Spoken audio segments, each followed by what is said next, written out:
Jérôme Powell, qui a pris la parole vendredi, qui est resté très prudent sur l'inflation. Nous en reparlerons dans un instant avec un chiffre d'inflation qui sera très scruté aux États-Unis vendredi, mais qui a entrouvert la porte à une baisse de taux si le marché de l'emploi se dégradait. Et ça a fortement plu à Wall Street. Oui, effectivement, c'est une bonne nouvelle pour les marchés à court terme. Maintenant, nous estimons de notre côté que cette baisse de taux, elle n'est pas justifiée. Vous voyez, elle ne serait pas justifiée sur le plan des fondamentaux et elle amènerait éventuellement les marchés à monter un peu trop haut, trop vite.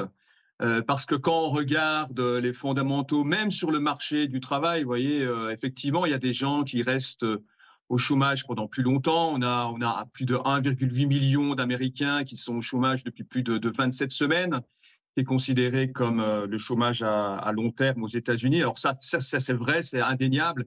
Et quand on regarde les autres fondamentaux, ils restent très bons.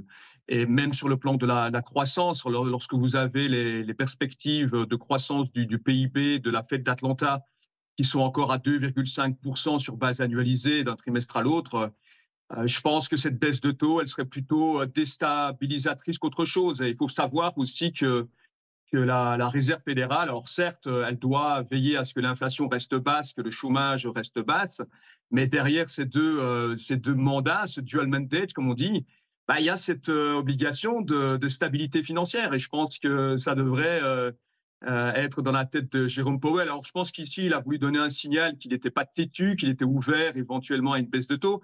Et les marchés, aujourd'hui, effectivement, s'attendent à une baisse de taux en septembre, parce qu'on est à 90% de probabilité d'avoir une baisse de taux de 25 points de base.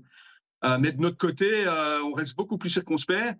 Il y a 40% de probabilité d'avoir 3 baisses de taux d'ici la fin de l'année. Nous, on n'est pas dans ce scénario-là non plus, parce qu'on estime que l'économie américaine est encore robuste.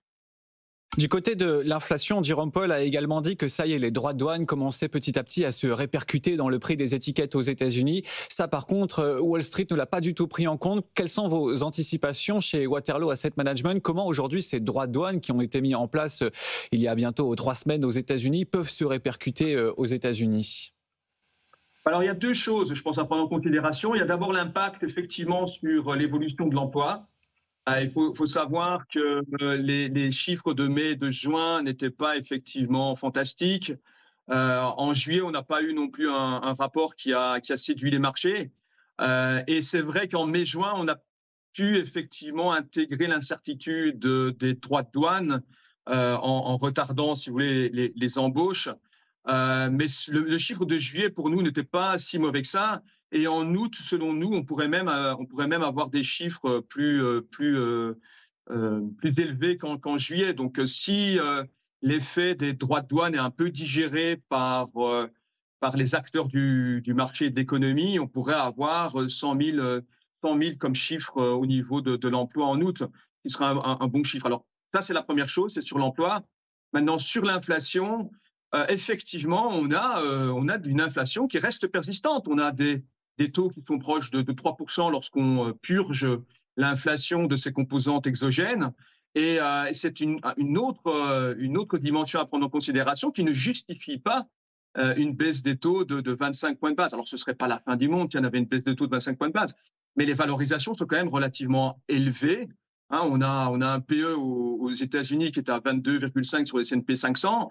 Il suffirait d'avoir une hausse des cours de 11%, alors évidemment, étant donné les bénéfices actuels, pour qu'on retrouve des valorisations de 25, similaires à ce qu'on avait eu à la fin des années 1990. Donc, attention, hein, comparaison n'est pas raison, parce que vous l'avez dit tout à l'heure, les entreprises aujourd'hui font des chiffres records au niveau des marges de profit. On a encore un chiffre qui est assez impressionnant de 13,5% de marge de profit aux États-Unis. Donc, comparaison n'est pas raison. Mais néanmoins, un PE de 25 aujourd'hui, bah, c'est élevé.